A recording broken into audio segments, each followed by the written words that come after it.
তো বন্ধুরা, আমার জীবনের একটা ভৌতিক ঘটনা। তো এটা আমার সাথেই ঘটছে।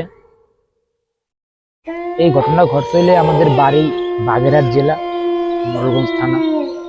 তো ওদিকে শুনছি অনেক ভূত প্রেতের কথা শুনছি, কিন্তু কখনো বাস্তবে দেখিনি।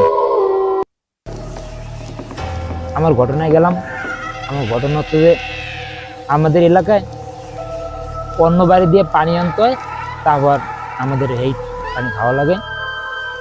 কিন্তু এই পানি আনতে হয় অনেক দূর দিয়ে পানি আনলে পানিটা ভালো হয়, মিষ্টি হয়। তো একা একা যাওয়া যায় না, তো আমার এক ফুপু আরো অনেক লোক মিললে আমরা গেলাম পানি আনতে। সেই সময় মাগরিবের আগে। তো পানি এনে ওখানে কিছু গল্প করলাম। গল্প করার পর সেই সময় আমার মনের ভিতরে কেমন কেমন লাগতেছে যে আজকে কিছু না কিছু হবে। তো ওখানে ভাই মাগরিবের আজান দিল। পরে পানি আনতে আনতে আমাদের সন্ধ্যা হয়ে গেল। পরে আমার ফুপু আমাকে বলে যে তোর পিছ দিয়ে যাওয়ার দরকার নেই বাড়ির, তুই সামনে দিয়া ঢুকবি। যেরকম কথা সেরকম কাজ। তারপর তার পৃথিবীতে তার বাড়ি গেলাম, তার বাড়ি দিয়ে রাস্তায় বের হলাম। ওইখানতে আবার আমাদের বাড়ি দিয়ে ঢুকলাম। ঢোকার পরে সেই সময় সন্ধ্যা 7টা, সাড়ে 7টা বাজে, শীতের সময়। আর আমাদের বাড়ি এমনি আগে থেকেই ভয় আছে, কিন্তু আমি কখনো দেখি নাই, সবাই বলে।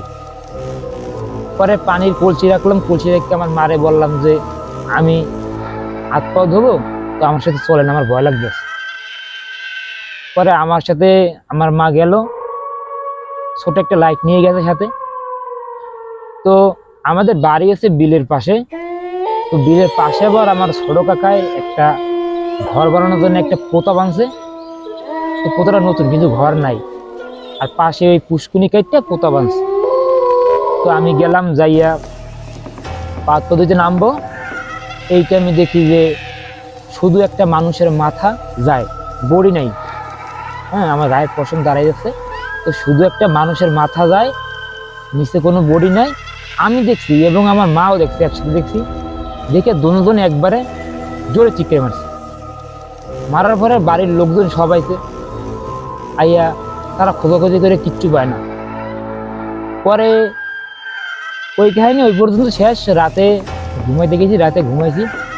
ঘুমের ভিতরে আমি দেখি যে সেই মানুষের মাথাটা আর কি আমার সামনে।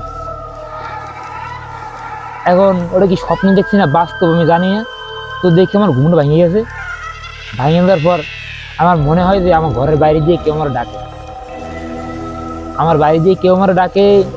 অনেকক্ষণ বেড়ার পাশে বসে রয়েছি, শুধু এইটাই মনে হয় কেউ আমার ডাকতেছে বাইরে দিয়ে।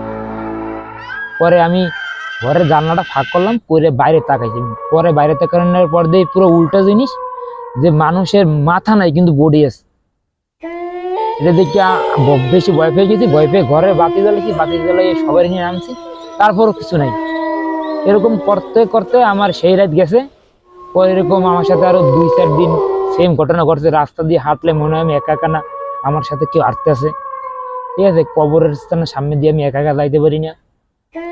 হ্যাঁ, তো আমার সাথে ঘটার পর এরকম 2-4 দিন ঘটছে। ঘটার পরে আমার আব্বা আম্মা চিন্তা করছে যে অবস্থা বেশি খারাপ।